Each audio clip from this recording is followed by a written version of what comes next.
أعوذ بالله من الشيطان الرجيم. بسم الله الرحمن الرحيم. إن الله وملائكته يصلون على النبي يا أيها الذين آمنوا صلوا عليه وسلموا تسليما. اللهم صل على محمد وآل محمد. ناظرین کرام، السلام علیکم ورحمۃ اللہ وبرکاتہ. آج کی جو ہم ویڈیو بنا رہے ہیں اس کا موضوع ہے قربانی عید الاضحیٰ. تو قربانی کرنا کیا ہے، قربانی کیسے کرنی چاہیے، اور قربانی کے لیے جانور کیسا ہونا چاہیے اور اس میں نقص یا عیب ہونا چاہیے یا نہیں ہونا چاہیے، اس بارے میں آپ سے انشاءاللہ تفصیل سے بات کرتے ہیں.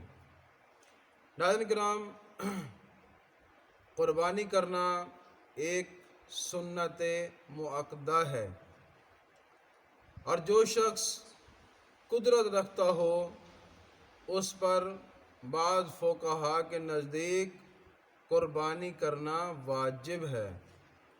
قدرت سے مراد اس کے پاس بہت سا پیسہ ہو تو وہ اس پر قربانی کرنا واجب ہے.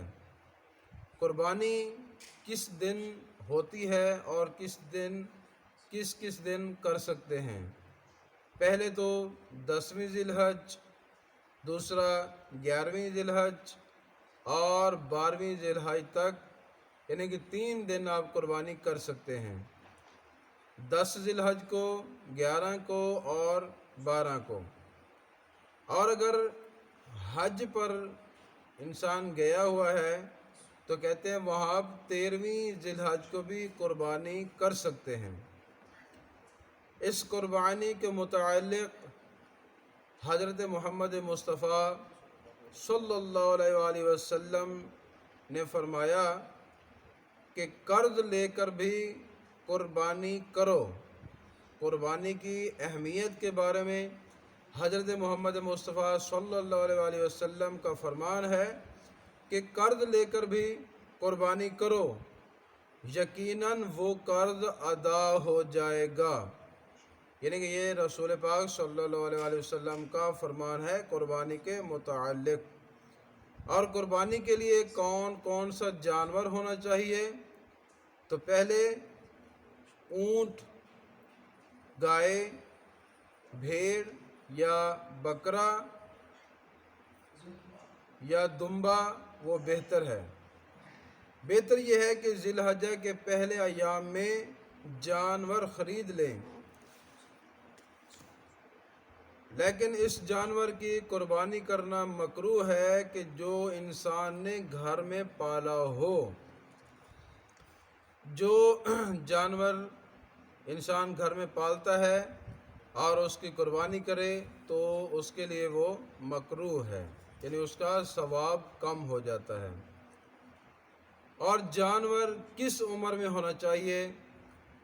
تو اونٹ جو ہے وہ 6 سال میں داخل ہو تو اس کی قربانی ہو سکتی ہے، ورنہ اس کی قربانی جائز نہیں ہوگی. اسی طرح گائے اور بکرے میں احتیاط واجب یہ ہے کہ وہ 3 سال میں داخل ہو چکا ہو. تیسرے 3 سالوں سے اگر وہ کم جانور ہے، گائے ہو یا بکرا ہو، تو اس کی قربانی کرنا جائز نہیں ہے. اور بھیڑ وہ 2 سال میں داخل ہو، اور اسی طرح دمبا بھی، تو وہ 2 سال میں داخل ہو تو اس کی قربانی کرنا جائز ہے، ورنہ قربانی کرنا جائز نہیں ہوگا. اور جانور کے اعضاء میں کسی قسم کا عیب یا نقص نہیں ہونا چاہیے. مثلا جانور اندھا نہ ہو، کانا نہ ہو، لنگڑا نہ ہو، سینگ ٹوٹا نہ ہو، کان کٹا نہ ہو، اور بہت دبلا نہ ہو، اور ضعیف اور بیمار بھی نہ ہو، اور جو خاص والی بات ہے وہ یہ ہے کہ جانور خصی بھی نہ ہو۔ اگر ایک جگہ پہ جائز ہو سکتا ہے کہ اس وقت کوئی جانور نہ مل رہا ہو، یعنی کہ خصی کے بغیر، تو پھر خصی جانور کرنا جائز ہے، ورنہ جائز نہیں ہوگا۔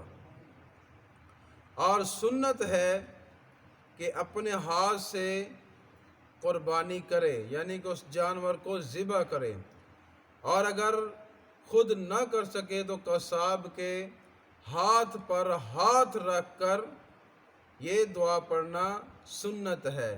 یعنی کہ جانور کو ذبح کرتے وقت کسائی کے ہاتھ پر ہاتھ رکھ کر یہ دعا پڑھنا سنت ہے۔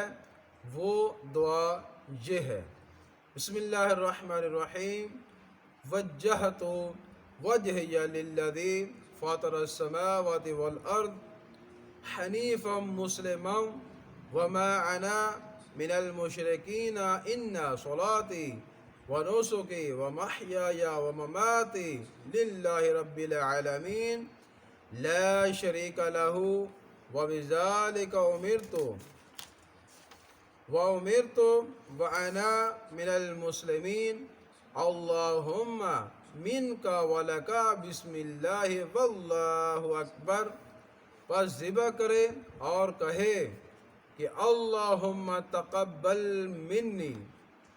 اور اگر اس کے ساتھ مل کر کئی آدمیوں نے قربانی کی ہے کہ جس طرح جانور بڑا ہو، جیسا کہ اونٹ ہے اس میں 7 حصے اور گائے ہے تو اس میں 7 حصے ہیں، تو اس طرح کئی آدمیوں نے مل کر کی ہے تو کہیں کہ اللہم تقبل منا، یعنی کہ ایک بندہ بھی سب کی طرف سے کہہ سکتا ہے۔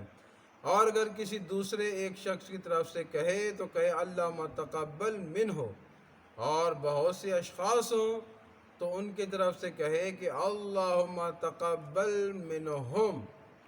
بہتر یہ ہے کہ ہم یا منا کی جگہ ان لوگوں کا نام لیا جائے جن کی طرف سے قربانی ہو رہی ہے، اور سنت ہے کہ قربانی کی کھال، کلا، سر اور پائے وغیرہ مستحق شخص کو دیے جائیں۔ گوشت کے اب کہتے ہیں کہ یہ نہ ہو کہ آپ قربانی کر لیں اور سارا گوشت آپ اپنے گھر میں فریز کر کے رکھ لیں، یہ بالکل غلط بات ہے۔ یہ قربانی اللہ تبارک و تعالیٰ نے اس لیے ہم پہ واجب کی ہے یا سنت کی ہے یا مستحب کی ہے، وہ اس لحاظ سے ہے کہ ہم اس گوشت کو مستحقوں تک پہنچائیں، تاکہ جو شخص سال بھر میں گوشت نہیں کھا سکتے وہ قربانی کے گوشت کو کھا سکتے ہیں۔ اس لیے قربانی کرنا سنت موقدہ ہے، تو اس قربانی کے گوشت کو مستحقوں تک پہنچایا جائے۔ اس لیے فرماتے ہیں کہ گوشت کے 3 حصے کریں، ایک حصہ فقراء کے لیے اور مساکین میں تقسیم کرے، اور ایک حصہ ہمسایوں کو دے، اور ایک حصہ اپنے اور اپنے اہل و عیال میں تصرف میں لائے، اپنے اہل و عیال کے لیے تصرف میں لائے۔ اور نماز عید پڑھنے کے بعد قربانی کے گوشت سے افطار کرے، یعنی کہ صبح کچھ نہ کھائے، اس میں نیت کچھ نہیں ہے۔ یہ نہ ہو کہ آپ روزے کی نیت کر لیں یا فاقے کی نیت کر لیں، نہیں، بس آپ صبح اذان سے پہلے کچھ نہ کھائیں، اور جب آپ نماز عید پڑھ کے جائیں تو اس قربانی کے گوشت جا کے کھائیں۔ اور نماز عید پڑھنے کے بعد قربانی کے گوشت افطار کریں۔ اگر ایک شخص قربانی پر قادر نہ ہو تو 7 آدمی مل کر، بلکہ 70 آدمی تک ایک قربانی میں شریک ہو سکتے ہیں۔ تو آج کا یہ جو ہم نے ویڈیو بنائی یہ ہے قربانی کے متعلق، جو کہ عید الاضحیٰ۔ والسلام۔ ہمارے چینل کو سبسکرائب کریں، لائک کریں اور ہماری ویڈیو کو شیئر کریں۔ جو بھی ہماری ویڈیو کو شیئر کرتا ہے اللہ پاک ان کی اور ہماری توفیقات خیر میں اضافہ فرمائے، اور بالخصوص جو ہمارے کیمرہ مین ہیں، میں دعا کرتا ہوں کہ اللہ پاک اس کو بہت نیک زوجہ عطا فرمائے۔ والسلام، آمین۔